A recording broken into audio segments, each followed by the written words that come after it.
नमस्कार, नमस्ते बिहार में राहुल ओझा आपके साथ। आज से बिहार में मैट्रिक की परीक्षा शुरू हो रही है। 15,12,000 परीक्षार्थी इसमें शामिल होंगे। राज्य भर में 1699 परीक्षा केंद्रों पर 2 पालियों में परीक्षा ली जाएगी। कुल 7,85,726 छात्राएं शामिल होंगे। 7,26,961 छात्र शामिल होंगे। पटना समेत सभी जिलों में 4-4 मॉडल केंद्र बनाए गए हैं। पटना जिले में कुल 79,478 परीक्षार्थी शामिल होंगे। पटना में कुल 70 परीक्षा केंद्र बनाए गए हैं। पहली पाली की परीक्षा सुबह 9:30 बजे से दोपहर 12:45 तक होगी। दूसरी पाली की परीक्षा दोपहर 2 बजे से 5:15 तक चलेगी। पहली पाली में सुबह 8:30 से 9 बजे तक प्रवेश दिया जाएगा। 2 स्तरों पर परीक्षार्थियों से तलाशी ली जाएगी। परीक्षार्थियों के लिए जूता मोजा पहनकर प्रवेश पर रोक रहेगी। सभी परीक्षा केंद्रों के आसपास धारा 163 के तहत निषेधाज्ञा लागू रहेगा।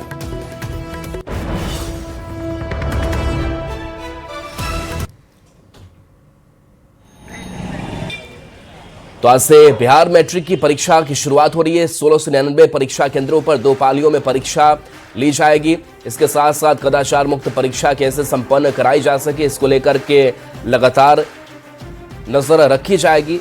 सख्ती से इनकी जांच की जाएगी, उसके बाद ही प्रवेश दिया जाएगा। और इस परीक्षा को सफलतापूर्वक कैसे पूरा किया जाए, इसके लिए लगातार बिहार बोर्ड की टीम जो है वो लगी रही। और देखिए, न्यूज़ 18 आपसे अपील करता है कि परीक्षार्थी सही समय पर परीक्षा केंद्र पर पहुंचे। छात्र और अभिभावक बीएसईबी के गाइडलाइन का पालन जरूर करें।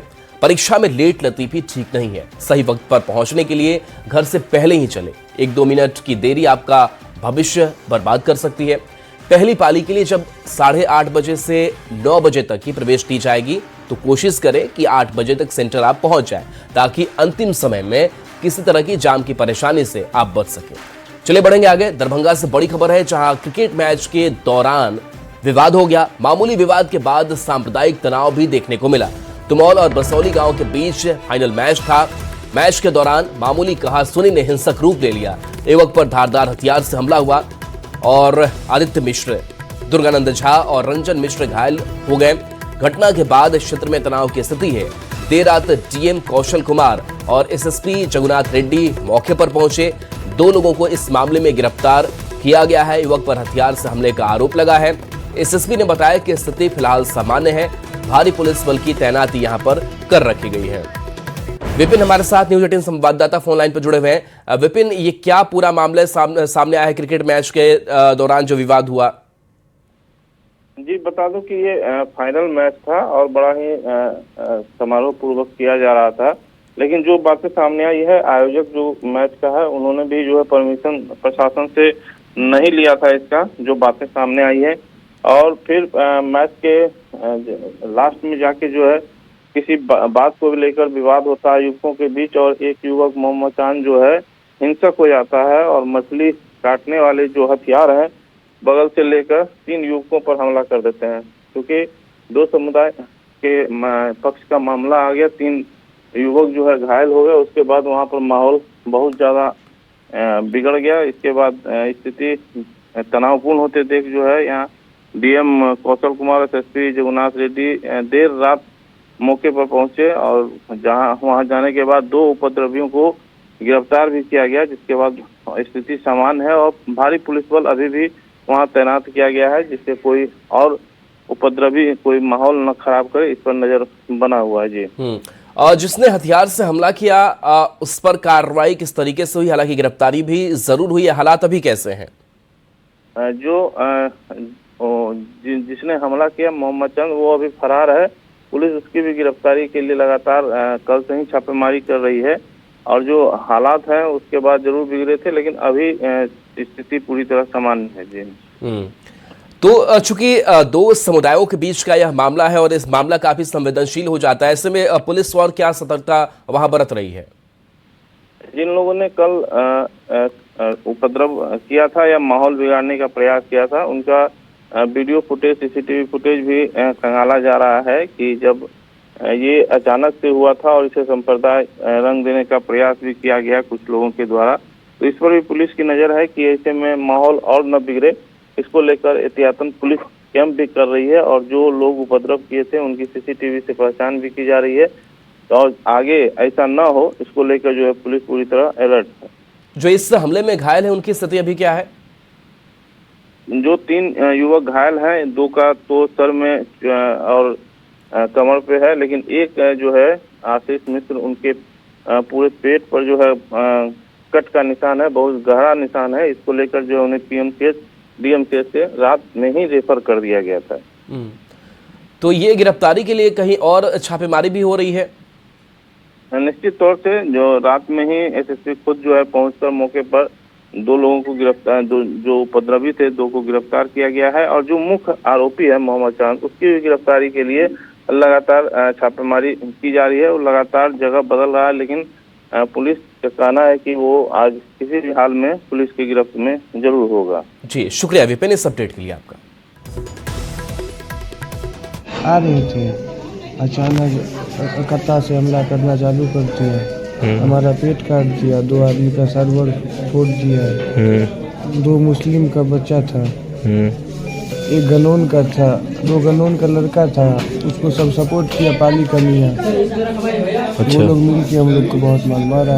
ये क्रिकेट यहाँ मैच का आयोजन हुआ था टूर्नामेंट का, उसी में कुछ यहाँ चाकूबाजी किया गया एक आदमी के द्वारा, कुछ नाम आया है उनका और इसमें 3 लोग घायल हैं। अभी डीएमसीएच में इलाज चल रहा है, वो उनका स्थिति स्टेबल है, आउट ऑफ डेंजर है और यहाँ पुलिस कैंप कर रहे हैं, यहाँ जनप्रतिनिधि लोग भी हैं और पुलिस के और जनप्रतिनिधि से सहयोग से यहाँ से जो सिचुएशन है कंट्रोल किया गया है और शांतिपूर्ण है और पुलिस कैंप कर रही है। तो आपने पुलिस का भी बयान सुना, जो घायल है उनका भी बयान आपने सुना कि क्रिकेट को लेकर के कैसे विवाद हुआ और इस विवाद ने हिंसक रूप ले लिया था, सामुदायिक एक तनाव की भी स्थिति बन गई। हालांकि पुलिस लगातार मौके पर कैंप कर रही है, लेकिन जो मुख्य आरोपी है वो अभी भी गिरफ्त से बाहर है। 2 की गिरफ्तारी इस मामले में की गई है। चूंकि मामला काफी संवेदनशील है, इसलिए लगातार पुलिस की मौजूदगी वहां पर है ताकि दोनों पक्ष के लोग जो है वो शांत रह सके। वहीं घायलों का जो इलाज है वो अस्पताल में कराया जा रहा है। 2 लोगों की गिरफ्तारी भी इस पूरे मामले को लेकर के हुई है। वहीं प्रशासन ने अपनी सख्ती भी दिखाई। सासाराम से बड़ी खबर है, जहां भीषण सड़क हादसा हो गया। सासाराम में बच्चों को टूर पर ले जा रहे बस और ट्रक में टक्कर हो गई। बस सवार 2 शिक्षकों की मौत हो गई है, 4 अन्य शिक्षक घायल है। बस में सवार 10 बच्चे भी घायल बताए जा रहे हैं। घायल बच्चों को प्राथमिक उपचार के बाद घर भेजा गया है। घायल 4 शिक्षकों का सदर अस्पताल में इलाज भी चला। 2 शिक्षक की मौत हो गई है। कैमूर जिला के चैनपुर के मध्य विद्यालय बढ़ोना से पटना ये टूर जा रही थी, पर सतुआ थाना क्षेत्र की यह घटना सामने आई है, जहां बच्चों से भरी बस की टक्कर हुई है और इस टक्कर में 2 शिक्षक की मौत हो गई है। कई बच्चे घायल बताए जा रहे हैं, कुछ शिक्षक भी घायल है जो इलाजरत है।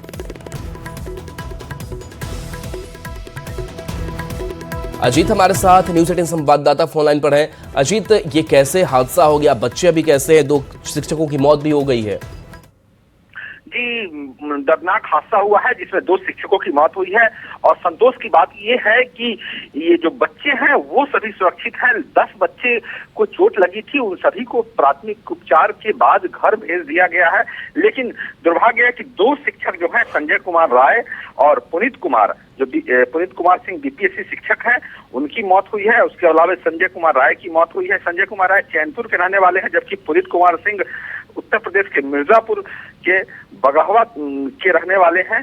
और जो इसमें घायलों में एक महिला शिक्षिका भी है। और इसके अलावा अन्य जो शिक्षक हैं वो भी घायल हैं।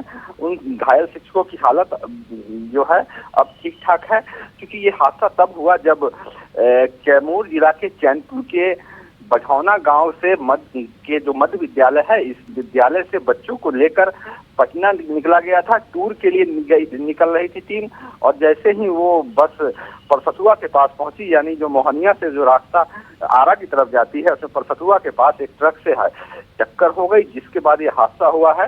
क्योंकि इसमें 2 शिक्षक की मौके पर मौत हुई है और बच्चों को चोट लगा, लेकिन बच्चे सभी सुरक्षित है। उन्हें इलाज के बाद घर भेज दिया गया है, लेकिन 2 की मौत हो गई है, जिसके बाद शिक्षक समुदाय में काफी शोक की लहर है। और जो घायल हुए हैं जो शिक्षक, उनकी स्थिति भी अब चिंता से बाहर बताई जा रही है।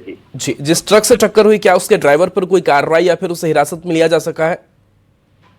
जी, अभी चूंकि प्राथमिक स्तर पर पुलिस जो है, जो घायल बच्चे हैं और उसके बाद जो शिक्षक है, उन लोगों को उपचार में लग गई, उन लोगों को उठाकर सभी को लाया गया। और चूंकि अभी इस पर जो है कार्रवाई नहीं हुई है, पुलिस जो है पता लगाने की कोशिश कर रही है कि आखिर ये हादसा हुआ है कैसा, किसकी लापरवाही हुई है। जिस प्रकार रात में ये बच्चों को लेकर टूर के लिए स्कूल से निकला गया था, उस पर भी जांच हो रही है। किस परिस्थिति में रात के समय बच्चों को लेकर यहाँ स्कूल से निकला गया और उसके बाद ये हादसा हुई है। तो चलिए, बिल्कुल, तो दुखद हादसा ये हुआ है। शुक्रिया विपिन इस अपडेट के लिए आपका। तो स्कूल के बच्चे ये टूर पर जा रहे थे, जहां पर 2 शिक्षकों की मौत हो गई है। जो बच्चे हैं घायल हुए, हालांकि वो खतरे से बाहर बताए जा रहे हैं, अभी उनका इलाज भी किया जा रहा है। नवादा से बड़ी खबर, जहां खेत में महिला का शव मिला है। नग्न हालत में महिला का शव मिला है। दुष्कर्म के बाद हत्या की आशंका है। देर रात खेत पटाने ये महिला गई हुई थी। रोह थाना क्षेत्र के समरैठा गांव की घटना सामने आई है। तो नग्न हालत में महिला का शव मिला है। दुष्कर्म के बाद हत्या की आशंका जाहिर की जा रही है और इसी एंगल से पुलिस मामले की तफ्तीश कर रही है। देर रात खेत पटाने ये महिला गई थी। रोह थाना क्षेत्र के समरैठा गांव की घटना बताई जा रही है। अनिल हमारे साथ न्यूज 18 संवाददाता फोन लाइन पर जुड़े हुए हैं। अनिल, महिला का शव बरामद किया गया है, रेप की भी एक आशंका है, क्या पुलिस अब तक जांच कर पाई है? जी देखिए, शुरुआती दौर में अभी बहुत कुछ कहना अभी जल्दबाजी हुई, क्योंकि जिस अवस्था में महिला की लाश मिली है उससे यह परिजनों का यह आरोप है कि दुष्कर्म कर महिला की हत्या की गई है। और जिस अवस्था में महिला की बात है वो अर्धनग्न अवस्था में थी और उसी के साड़ी से उसके गर्दन को भी मोड़ा गया है और शरीर पे 1-2 जख्म के भी निशान है, जिससे यह प्रतीत होता है कि महिला को पहले मारा गया है और जब वो नहीं मरी है तो उसके बाद उससे उसी के साड़ी से गला घोंटकर हत्या की गई है। फिलहाल पुलिस ने सबको बरामद कर लिया और पोस्टमार्टम के लिए सदर अस्पताल आया, मगर गांव में जो माहौल है वो पूरी तरह से तनावपूर्ण है। पुलिस जो है घटनास्थल पर कैंप कर रही है। जो जानकारी जो सूत्र मिल रही है कि इसको लेकर गांव में गोलीबारी भी हुई है और इसको लेकर पुलिस अभी अलर्ट पर है। जो आरोपियों जो है उसकी पहचान के लिए पुलिस जो है लगातार इलाके में पूछताछ कर रही है और लोगों का आरोप है कि आपसी रंजिश का भी कुछ मामला हो सकता है, मगर अभी शुरुआती दौर में कहना कुछ भी जल्दबाजी होगी, क्योंकि पुलिस जो है अभी बहुत कुछ इसमें महत्वपूर्ण साक्ष्य इकट्ठा नहीं कर पाई, क्योंकि घटनास्थल पर महिला के टूटे हुए चूड़ी और खून के धब्बे मिले हैं। तो पुलिस ने घटनास्थल से कुछ साक्ष्य इकट्ठा किए, मगर अभी पुख्ता तौर पर अभी किसी भी व्यक्ति की संलिप्तता अभी तक इसमें सामने नहीं आई है। जो जैसे जैसे जांच आगे बढ़ेगा वैसे वैसे इसमें महत्वपूर्ण जानकारियां हैं जो इकट्ठा होगी। फिलहाल गांव में जो है वो तनाव का माहौल बना हुआ है। चलिए, बिल्कुल, शुक्रिया इस अपडेट के लिए आपका। मुख्यमंत्री नीतीश कुमार ने एक बार फिर अपने वादे को निभाया और मुख्यमंत्री महिला रोजगार योजना के तहत 5वीं किस्त में 25 लाख महिलाओं को 10-10 हजार रुपए की राशि ट्रांसफर की, जिसके जीविका से जुड़ी महिलाएं स्वरोजगार करेंगी और आत्मनिर्भर बनेंगी। सरकार को धन्यवाद देती हूँ। सरकार को बहुत बहुत धन्यवाद देते हैं। सीएम नीतीश कुमार को धन्यवाद देती ये हैं भागलपुर की प्रिया रानी और दुर्गा कुमारी। इनके चेहरे की ये खुशी 10,000 रुपए की पहली किस्त मिलने की है, जो बिहार सरकार रोजगार के लिए महिलाओं को दे रही है। सरकार से 10,000 की मदद मिलने के बाद भागलपुर की ही रेणुका चौधरी का मनोबल इतना हाई है कि उन्होंने सरकार से मिले 10,000 से बिजनेस शुरू किया और आगे जो 2 लाख मिलेंगे उससे बिजनेस को बहुत आगे ले जाने की बात भी कह रही हैं। सरकार से यही निवेदन करते हैं कि 2 लाख जो हमें मिलेगा हम उससे अपना बिजनेस को और बढ़ाएंगे और आत्मनिर्भर बनेंगे।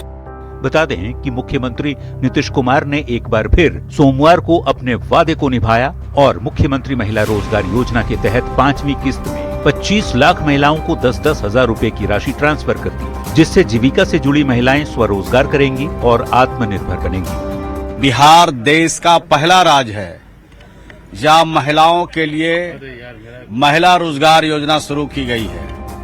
सोमवार को बिहार सरकार ने 25 लाख महिलाओं के खाते में पैसे पहुंचाए। इसके बाद मुख्यमंत्री महिला रोजगार योजना के तहत 10-10 हजार रुपए पाने वाली कुल महिलाओं की संख्या बढ़कर अब 1,81,00,000 हो गई है। हालांकि इस पर सियासत भी शुरू हो गई है। देखिए, मुख्यमंत्री जी ने तो वादा किया था कि हम प्रत्येक महिला को 2 लाख रुपया रोजगार का देने का काम करेंगे, लेकिन क्या हुआ? विपक्ष के नेता 10,000 के बाद 2 लाख देने की बात को मुद्दा बनाने की कोशिश में है। हालांकि सरकार ने साफ कर दिया है कि जल्दी ही सर्वे के बाद 2-2 लाख की मदद की किस्त भी दी जाने लगेगी। तब वो लोग क्या कहेंगे? देखिए, उन लोग यही सब बोलते हैं। दुखद ये है कि कभी वो जनहित के मुद्दा से हमेशा बचते हैं। 26 सितंबर 2025 को मुख्यमंत्री महिला रोजगार योजना की शुरुआत हुई थी। तब पीएम मोदी और सीएम नीतीश कुमार ने पहली किस्त में 75 लाख महिलाओं के बैंक खाते में 7,500 करोड़ रुपए ट्रांसफर किए थे। उसके बाद से ये सिलसिला जारी है, लेकिन बड़ा सवाल है 10,000 की मदद से महिलाओं की कितनी तरक्की होगी।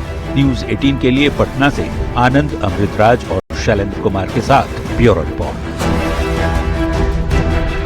रेलवे से जुड़े लैंडपुर जॉब केस में लालू प्रसाद और राबड़ी देवी ने आरोप स्वीकार करने से साफ इनकार किया है और मुकदमे का सामना करने की बात कोर्ट से कही है। दिल्ली के राउज एवेन्यू कोर्ट में सुनवाई के दौरान अदालत ने कहा कि रेलवे नौकरियों का उपयोग जमीन सौदेबाजी के लिए किया गया, जो एक आपराधिक साजिश है। जज ने सार्वजनिक रोजगार का व्यक्तिगत लाभ के लिए इस्तेमाल करने के पर्याप्त प्रारंभिक सबूत पाए हैं। वह इस पूरे मामले पर सियासत भी गर्मा गई है। नई दिल्ली की राउज एवेन्यू कोर्ट में सोमवार को रेलवे में नौकरी के बदले जमीन मामले से जुड़े घोटाले में बिहार के पूर्व मुख्यमंत्री लालू प्रसाद और राबड़ी देवी पेश हुई। इस दौरान अदालत की कार्यवाही के दौरान जज ने सवाल पूछा, क्या आप अपने ऊपर लगे आरोपों को स्वीकार करते हैं? इसके जवाब में लालू प्रसाद और राबड़ी देवी ने साफ कह दिया, हम आरोपों से इनकार करते हैं, हम इस मामले में मुकदमे का सामना करेंगे। लालू राबड़ी दोनों ने कोर्ट से कहा कि वे केस की ट्रायल का सामना करेंगे। कोर्ट की औपचारिकताएं पूरी करने के बाद दोनों ने दस्तावेजों पर हस्ताक्षर भी किए। न्यायालय के ऊपर हम लोग को विश्वास है कि हम लोग को न्याय जरूर मिलेगा और एक ही केस में लगातार। आपको बता दें कि लैंड फॉर जॉब से जुड़ा ये मामला जमीन के बदले रेलवे में नौकरी देने से जुड़ा घोटाला है। साल 2004 से 2009 के बीच साजिश रचे जाने का आरोप लालू परिवार पर लगा है। ग्रुप डी पदों पर बहाली के बदले जमीन ली गई थी। लालू परिवार के सदस्यों के नाम पर जमीन लिए जाने का आरोप है। तब लालू प्रसाद तत्कालीन रेल मंत्री हुआ करते थे। न्यूज 18 के लिए दिल्ली से शंकर आनंद के साथ ब्यूरो रिपोर्ट। पिछले साल जुलाई में बिहार के एक आईएएस अधिकारी नीलेश देवरे ने चार्टर्ड प्लेन से परिवार के साथ यात्रा की थी, जिस पर विपक्ष ने सवाल उठाया तो अशोक चौधरी ने कहा कि आरजेडी के नेता नीलेश देवरे के बहाने दलितों को निशाना बना रहे हैं। अशोक चौधरी ने जिस ढंग से चार्टर्ड प्लेन से चलने वाले अधिकारी को दलित कहकर बचाव किया, उस पर कांग्रेस और आरजेडी के नेताओं ने निशाना साधा है। दलित और बैकवर्ड को हवाई जहाज चलने का अधिकार नहीं है क्या? नीलेश देवरे आईएएस अधिकारी जो आजकल बिहार में चर्चा का विषय बने हुए हैं। वजह है नीलेश का जुलाई 2025 में चार्टर्ड प्लेन से परिवार सहित पटना आना। एक आईएएस के चार्टर्ड प्लेन से चलने को विपक्ष ने सियासी मुद्दा बना दिया, खासकर आरजेडी ने। किसके इच्छा पर और किसके कहने पर चार्टर्ड प्लेन का दुरुपयोग किया और चार्टर्ड प्लेन का भाड़ा किसने अदा की? आखिर मामला क्या है वो भी जान लीजिए। आरजेडी एमएलए राहुल शर्मा ने विधानसभा में सवाल उठाया था और पूछा था कि आईएएस के पास इतना पैसा कहां से आया, चार्टर्ड प्लेन का किराया किसने चुकाया। विपक्ष के आरोपों का जवाब देते हुए बिहार सरकार के ग्रामीण कार्य मंत्री अशोक चौधरी ने नीलेश देवरे के बचाव में उतरे, लेकिन उस पर सियासत और भी ज्यादा तेज हो गई। दरअसल अशोक चौधरी ने कहा, सीएम और वे उस दिन प्लेन में गए थे विभागीय काम से। जब विमान खाली लौट रहा था तो नीलेश देवरे अपने परिवार के साथ लौट आए। इसमें कौन सा पाप हो गया? अशोक चौधरी ने कहा, आरजेडी के नेता नीलेश देवरे के बहाने दलितों को निशाना बना रहे हैं। दलित और बैकवर्ड को हवाई जहाज चलने का अधिकार नहीं है क्या? कौन सा पाप कर दिए वो? कौन सा ऐसा पाप कर दिया? हेलीकॉप्टर प्लेन आ रहा है मुख्यमंत्री के लिए, being a director civil aviation, वो भी आ गए उसमें अपने परिवार को लेकर, नहीं तो खाली आता वो। कांग्रेस ने अशोक चौधरी को एक भ्रष्ट अफसर को बचाने के लिए दलित कार्ड न खेलने की नसीहत दी। लेकिन इस देश के किसी नागरिक को भ्रष्टाचार की बदौलत हवाई जहाज पर उड़ने का अधिकार नहीं है। आप चाहते हैं सब लोग आप ही की तरह भ्रष्ट हो? नहीं। तो दूसरी ओर महागठबंधन के ही नेता आईपी गुप्ता नीलेश देवरे के समर्थन में उतर आए। जो अपराइट ऑफिसर से नीलेश देवरे जैसे, उनको अगर हम लोग बैक नहीं करेंगे तो अच्छा जो एडमिनिस्ट्रेटर है वो बिहार में कैसे काम करेंगे? अब सच जो भी हो, फिलहाल बिहार में आईएएस के चार्टर्ड प्लेन से आने के मामले ने बिहार की राजनीति को गरमा दिया है और बात दलित एंगल तक पहुंच चुकी है। न्यूज 18 के लिए पटना से रवि एस नारायण और आनंद अमृतराज के साथ ब्यूरो रिपोर्ट। और एक छोटे से ब्रेक का वक्त है, जल्द वापस आते हैं।